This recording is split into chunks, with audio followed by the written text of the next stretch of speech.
Assalamualaikum warahmatullahi wabarakatuh. Om Swastiastu, Namo Buddhaya, salam kebajikan sahabat-sahabat dimanapun juga berada.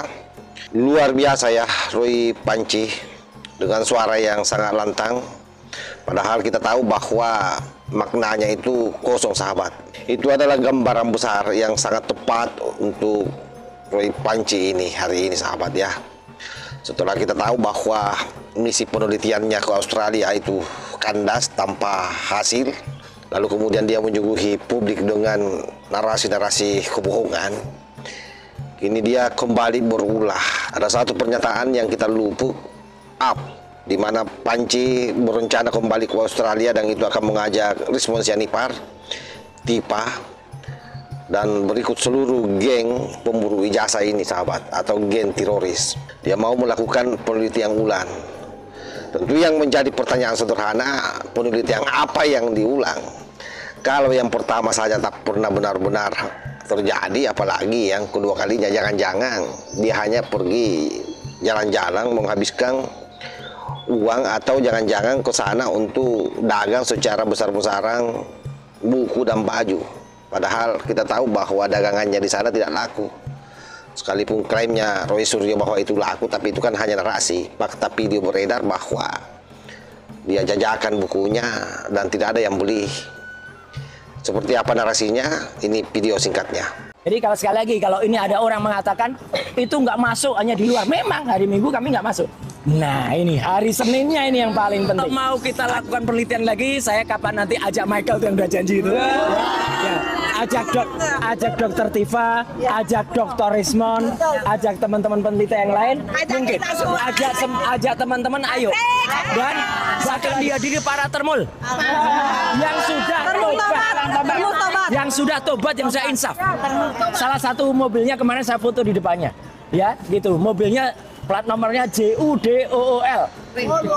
Nah, itu mantan termul, tapi alhamdulillah beliau sudah tobat. Kalau kita lihat gaya bicaranya Panci, intonasinya betul-betul membangun kepercayaan publik yang berlebihan. Sungguh dia sangat percaya diri, seolah bahwa kegagalannya di Australia kemarin itu hanya angin lalu.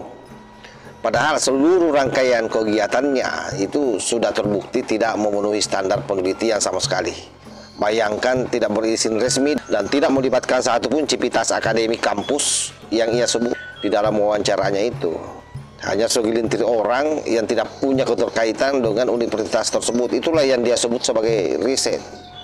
Padahal buat saya yang dipaparkan Panci itu hanyalah gosip sebenarnya, di mana dia banyak bicara tapi tanpa metodologi sahabat.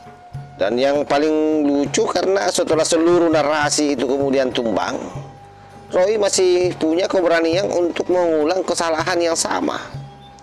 Malah ia ingin membawa terorisnya itu ke sana bersama dengan rombongannya ke Australia.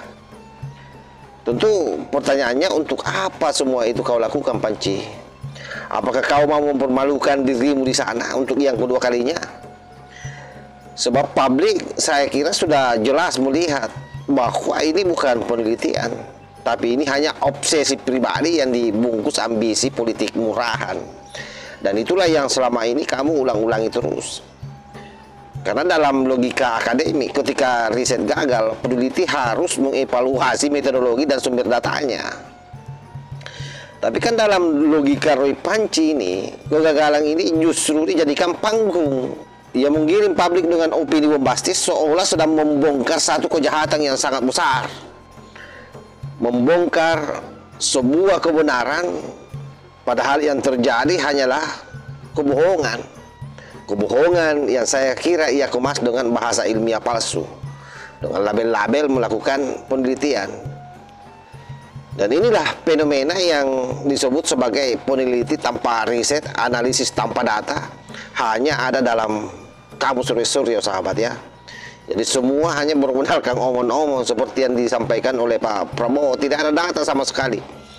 Berupaya membantah seluruh konten-konten kreator yang merungkatkan hasil risetnya Panci di Australia, tetapi hanya dengan narasi, bukan dengan data dan fakta. Kalaupun dia memperlihatkan data itu pun sangat diragukan apa itu benar, karena kan dia sendiri bukan dari perguruan tinggi di mana Gibran pernah belajar. Kalau data dari sana pasti kita percaya. Tapi apa yang dilakukan? Omon-omon, narasi, membangun kebohongan, dan itu yang terus-terus dikapitalisasi oleh para kucluk ini. Sudah notabene-nya gagal, mau lagi ke sana berombongan. Memang kalian ini bisa pergi, jangan sampai baru di bandara sudah dicekok, karena sebentar lagi kalian ini akan menjadi tersangka. Jadi hati-hati kalian, semakin ke sini semakin berulah. Baru kurang ajarnya lagi karena dia mau mengajak seluruh teman-temannya. Aduh, luar biasa ini. Mungkin dia mengajak agar semua ikut tenggelam bersama dengan dirinya. Mau bawa Rismon, Tipa, Mikel, dan termasuk ibu-ibu kucluk yang selalu menjadi tim hore dimanapun mereka berada. Yang istilahnya orang mak-mak rental. Astagfirullah, mau apa di Australia? Ini masyarakat sudah pada jenuh dengan sandiwara ini. Setiap kali Roy bicara, publik itu sesungguhnya sudah tahu bahwa yang keluar dari mulutnya ini pasti kebohongan, bukan kebenaran.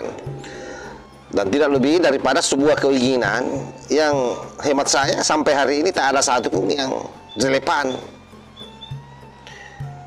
Bahayanya sahabat, karena di era keterbukaan informasi publik seperti hari ini, di mana Roy Suryo acap kali membangun narasi di media sosial, itu kan sangat mudah dibuktikan kebohongannya. Oleh karena itu, apapun yang dilakukan, apakah itu dia berupaya berlindung di balik istilah penelitian independen, dunia akademik tidak mengenal istilah riset abal-abal. Karena yang namanya dunia akademik itu harus jelas sumber datanya, dan itu harus bisa diverifikasi. Nah, jika dia benar-benar akademisi, ya tentu tahu bahwa riset tanpa data hanyalah opini yang berbungkus ego. Dan itulah yang dilakukan oleh Panci selama ini, sahabat. Ironisnya ya, karena ada juga ya profesor-profesor kucluk yang percaya dengan apa yang dia lakukan. Dan boleh jadi dia juga tahu bahwa sesungguhnya ini adalah kebohongan, tapi demi untuk mengakomodir hasrat, keinginannya, kekecewaannya bisa lebur di situ, ya dia mengamini apa yang dilakukan oleh Roy Suryo, bahkan ikut mengglorifikasi kebohongan-kebohongan yang dibangun di media sosial. Nah, inilah bahayanya era digitalisasi seperti hari ini, karena informasi begitu cepat sampai ke publik, dan kalau memang tidak diluruskan, tidak di-rebonding, ini sangat berbahaya, merusak akal sehat generasi kita. Oleh karenanya, kalau saya sederhana saja hari ini, saya sudah bisa mengambil kesimpulan bahwa sesungguhnya yang namanya Roy Suryo itu, Roy Panci, saya kira dia bukan lagi simbol intelektual, melainkan cermin dari kesombongan yang sudah kehilangan arah. Karena itu jika ia tetap nekat kembali ke Australia, maka dunia akan melihat bukan seorang peneliti, tapi turis gagal yang mencari perhatian dengan membawa megafon kebohongan. Oleh sebab itu, seharusnya Panci ini sebelum berbicara ya tentang riset, seharusnya belajar dulu tentang malu. Karena dalam dunia ilmiah, integritas itu, sahabat, jujur ini ya, itu jauh lebih berharga daripada popularitas semata atau popularitas semu ya seperti yang dibangun oleh Panci ini.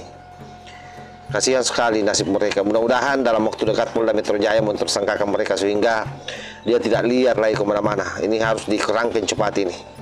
Saya kira demikian ya. Wallahul muwaffiq ila aqwamit thoriq. Wassalamualaikum warahmatullahi wabarakatuh.